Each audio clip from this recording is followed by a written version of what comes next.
What's up, y'all? You ready for Hillary to be president in 2016? You ready for Bill Clinton to be the first lady's man? And the irony is I'll bet a lot of the feminists will be voting for Hillary because of Bill. They might even mark the occasion with their tasteless antics and vote on their knees while wearing a pretty blue dress. I think with that propaganda.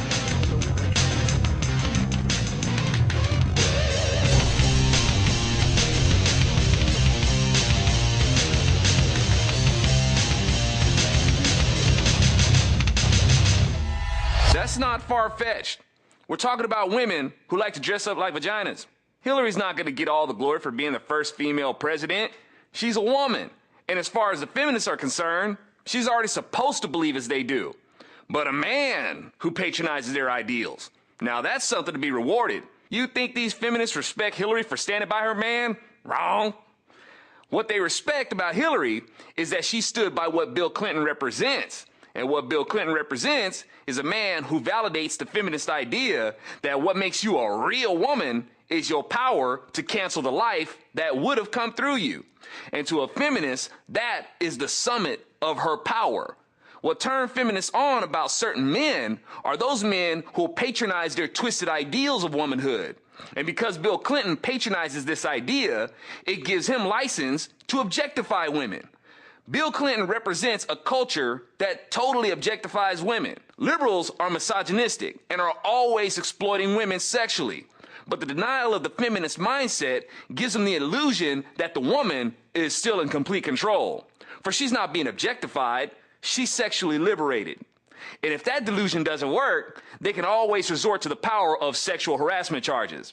And might I add that sexual harassment sucks. Don't flip and do it to people. Like that nasty face-licking dude down in San Diego, Filner. But Filner's Sith powers aren't as strong as Bill Clinton's, though. But to Republicans, I'm going to remind you again. I warned y'all back when Obama was running, do not let the Democrat Party elect the first black president. If they do, they will push their socialist policies through him. And if you challenge him, they will accuse you of being racist, which will affect your credibility. And what was your answer to my warning? Whatever, Zoe. We're going to run John McCain. He's a maverick, and he knows how to reach across the aisle and blah, blah, boo-boo. Anyway, I keep reminding y'all that LBJ said, I'll have those N-words voting Democrat for the next 200 years. It was Republicans that were supporting the Civil Rights Act and the Voting Rights Act to be passed. But LBJ went along with it because he saw it as an opportunity to make the black community a permanent voter stock for the Democrat Party. Do you really think the Democrat Party elected the first black president to help the black community? The black community should be doing fantastic on a broader scale then. Obama being elected president was for the Democrats to keep the black community pacified and complacent. The Democrats do things like this to keep the black community tolerant of what the Democrat liberal elite have reduced them to. Here's your food stamps, your government check, and a black president. Now you go be a good little Negro and you keep voting Democrat so we can make America fully socialist and enjoy being the wealthy government getting fat off the people you helped give us the power to impose more taxes on. And if the people ever get tired of the crazy notion that we've become too oppressive, they won't be able to fight back because you've been giving us the power to infringe upon their Second Amendment rights, which will ultimately lead up to citizen disarmament. That's never happened before. And if the black community ever wakes up and realizes what we've been doing, there won't be enough of them to do anything about it because they've been giving us the power to control their population with abortion. And they love it. They're so sold on the idea that abortion is empowering the black community. They love that word, empowered. It's so Oprah. So y'all, despite my efforts to warn you not to let the Democrats elect the first black president, which was ignored, and look what it's costing us as the Democrats use Obama as their platinum race card to advance their agenda. I hope you will listen to me when I'm telling you that they're about to make another huge political impact by electing the first female president. Do not let them do this. It has to be you.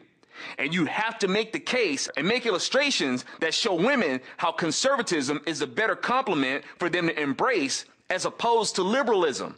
The Democrats have strengthened the gates around the black community as they've distinguished themselves as the party to elect the first black president. You want them to do the same thing with a female vote too? And to any of you Republicans who think you can win the presidency with your economic policies and reflecting how much of a failure Obama's have been, you've already lost. Yes, conservatives do have the better economic policy, but you can't sell it to people who have been conditioned to be prejudiced against you as racist and sexist. What made the Republican Party great was their stance against the Democrats and slavery and segregation, so as to make sure that everyone was free to their God-given rights to pursue happiness. In the past several years, there's been a revival in the Republican Party as they remember their noble history. But one of the big problems out there is that the Democrat Party is miles ahead in brainwashing that history from people through the education system and news and entertainment media. So the Republicans have a lot of work to do to set the record straight. But we have to do it, because if they keep letting the Democrats keep promoting their version, conservatives won't be able to connect their values with the culture. And just as Republicans have to keep fighting to set the record straight about their relationship with the black community and how it's always been the Democrats who did them dirty, the Republican Party has to set the record straight about its relationship with women and how they were allies for women's suffrage. It was the Republicans who stood by women in their fight for their right to vote. But the Democrats have convinced women that they're a woman's real friend because they support their choice to kill their unborn children. I'm Alfonso Rachel with Zonation, and when I warned the GOP not to let the Democrats elect the first black president, they answered with John McCain.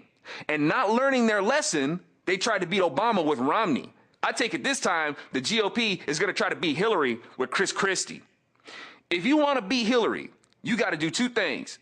You have to connect with the culture with illustrations of how conservative values are a better complement to women, which contributes to the results of a more prosperous people in general, and illustrate how liberalism is more like the so-called friend who says, screw them squares. Let's go get drunk. I'm your friend because I'll hold your hair while you puke. And second, after you lay the groundwork to promote conservatism in the culture by presenting it in interesting ways for people to consider, you run Sarah Palin. You got about 2.5 years. We better get rolling. It's so Oprah.